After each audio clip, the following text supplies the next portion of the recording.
Tu voulais aller en club, machin, champagne, bimbo, c'était pas là. Mais si tu voulais l'esprit, le truc hip-hop, Genève, c'était le Goulet. Le Goulet, c'était vraiment la source d'inspiration. Aujourd'hui, pour tout le monde, le hip-hop, le scratch, le DJ, c'est normal, c'est de la musique. Mais il y a 30 ans, je peux vous dire, c'était pas du tout de la musique.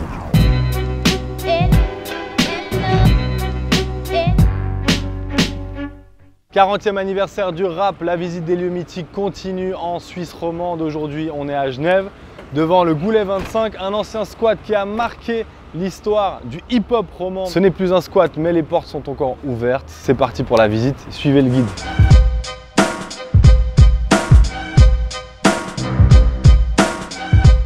Les images d'archives, c'est là qu'il y a tous les tags.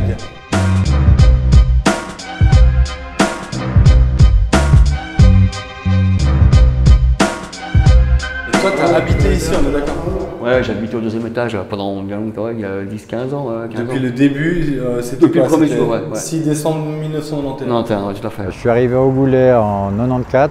C'est là que j'ai déménagé ici pour être juste à côté. Je suis à 800 mètres d'ici. Le hip-hop, c'est toute ma vie. Donc, savoir qu'il y avait un cœur névralgique comme ça à proximité, je ne pouvais pas habiter trop loin de cet endroit. Vous habitiez tous aux Aranchins? Ouais, Joe, il était au 21, moi au 19 et Dirk au 18.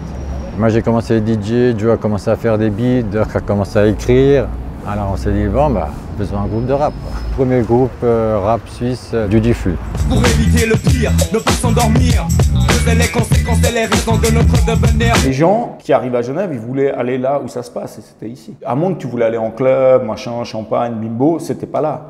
Mais si tu voulais l'esprit, le truc hip-hop, Genève, c'était le Goulet. Ici, il y avait une table, et puis on prenait 2 francs ou 3 francs l'entrée. Là, paf. Cette liberté qu'on avait, qu'aujourd'hui il n'y a plus, de pouvoir faire les soirées comme on voulait, sans faire attention aux thunes, et surtout pouvoir permettre aux jeunes qui avaient peu de moyens de venir à nos soirées.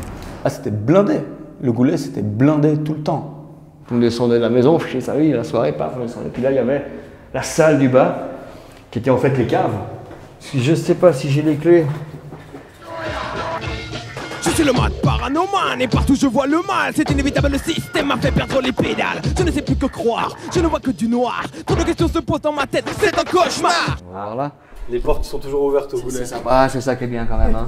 Petit, le dimanche, on s'emmerdait, l'après-midi, on venait frapper aux portes. Salut, tu fais quoi dans le hip-hop, machin. Et puis les gars étaient hyper cool. Ouais, on veut connaître des noms de toasters. Ah, il y a Ninja Man, il y a ci, machin et tout, tac, tac. Quand je commençais à balbutier les premières rimes, etc., je venais souvent au Goulet pour avoir des phases B.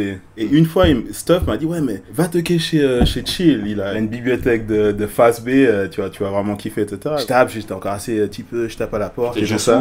Et puis je lui demande, ouais, excuse-moi, Stuff m'a dit, peut-être que tu peux m'enregistrer sur cassette quelques instrus. Ouais, pas de problème, tu vois, alors, vraiment le gars super cool. Et puis après, finalement, c'était genre chaque semaine, j'étais... Et donc, c'est devenu des buanderies, là, je vois là. Puis là, de nouveau, on arrive à la salle. Alors, je sais pas si c'est ouvert. Voilà, on arrive à la salle, là, voilà. One, check, two, come on, get on stop. I do my man band, get on stop. Yeah, come on, get on stop. Voilà, tic tac, tic tac, tac. Et genre, ah ouais. Donc ici c'était la salle. Ouais, c'était une partie de la salle. Hein. Donc il y avait un escalier on avait percé le plafond là, et on avait fait un escalier en béton là qui descendait. On arrivait là. Ça c'est le fond. Et alors ici il y avait une espèce de petite zone, c'était le bar. Là il y avait le bar comme ça. Et puis c'était vachement plus grand en fait. Voilà, il y a la salle, elle va jusque là. Si vous venez par là, la salle de base, elle allait, il n'y avait pas le mur, tout ça c'était pas là, et ça se prenait jusque là.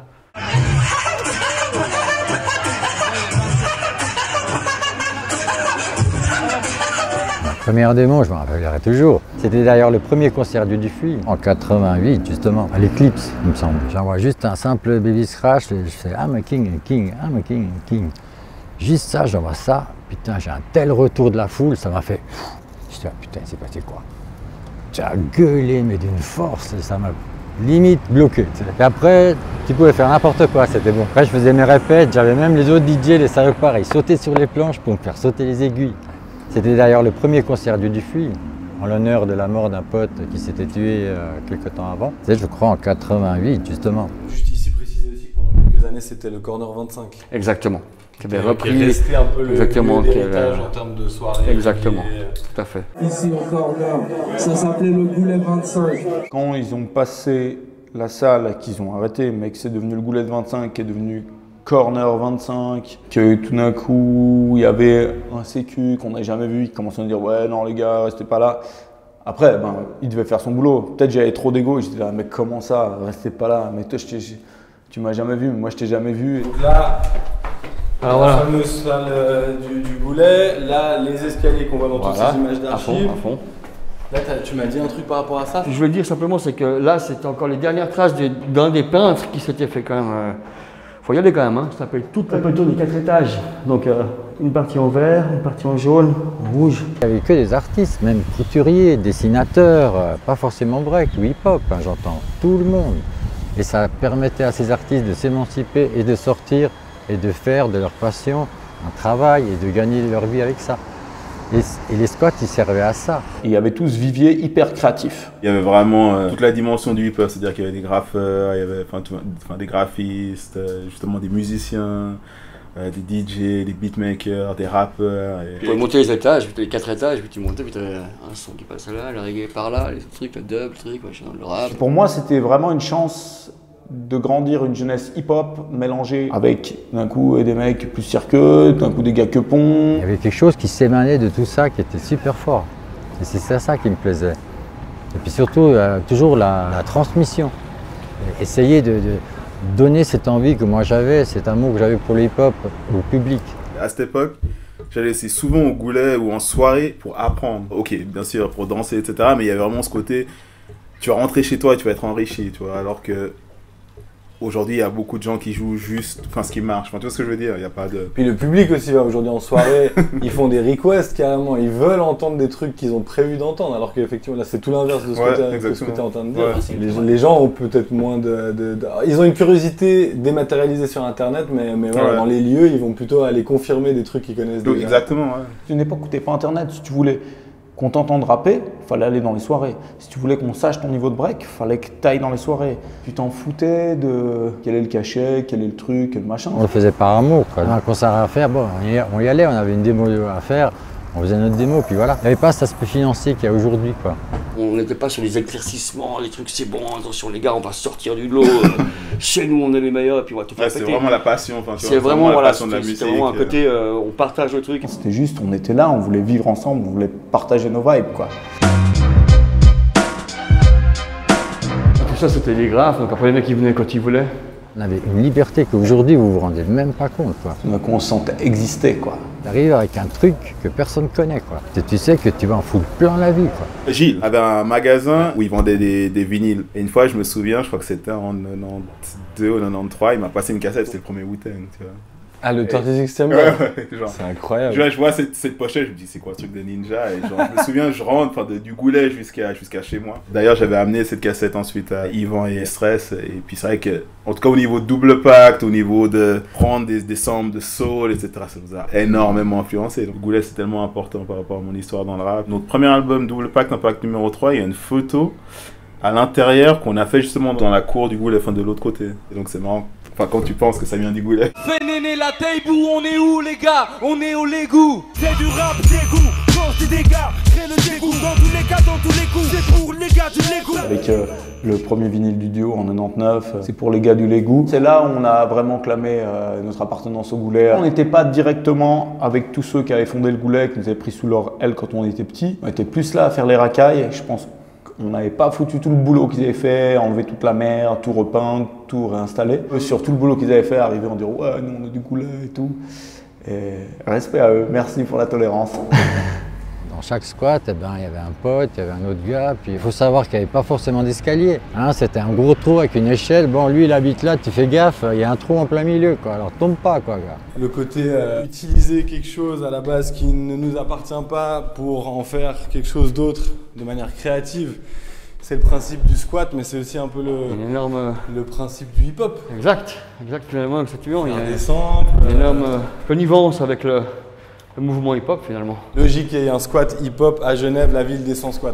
Il y a eu un jour où il y a eu le drame, quand le Goulet 6 a cramé. Tous les gens du Goulet qui sont allés habiter sur la place Favre, qui sont restés longtemps à vivre dans des tentes. Là, ça te faisait « Oh !» Ça, c'était marquant. Tu sentais que c'était la fin d'un truc. On sait que c'était un incendie criminel, c'est parti trop vite, de trop de partout, qui était peut-être une manière de vouloir mettre fin à ce Goulet, cette verrue, comme certains l'appelaient. Vous estimez que c'est une perte pour le patrimoine de la commune? Aucunement. Je crois que ça va se terminer et puis on aura un quartier à peu près tout neuf. On a eu les années Zappelli.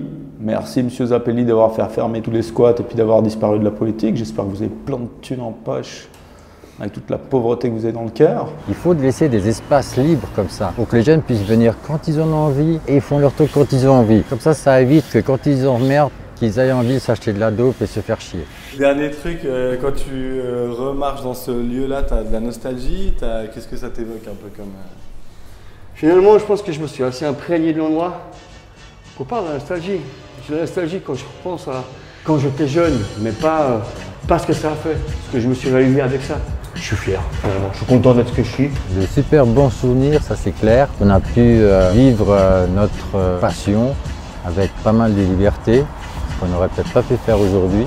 Aujourd'hui, est-ce qu'un Goulet marcherait comme à l'époque, tu vois, avec toutes ces technologies, etc. La question est posée. La première fois que j'ai rappé de ma vie, c'était au Goulet. Et c'était genre à 3 h du matin. Chill Pop, il nous a laissé rapper. Et Nega, il me dit, Chill, il nous fait rapper là dans 5 minutes. Et j'étais dans cette cave, j'avais les genoux dans mes pantalons qui faisaient comme ça. J'avais tellement le trac et j'ai rappé mon premier verset comme ça. Et puis c'était ouf.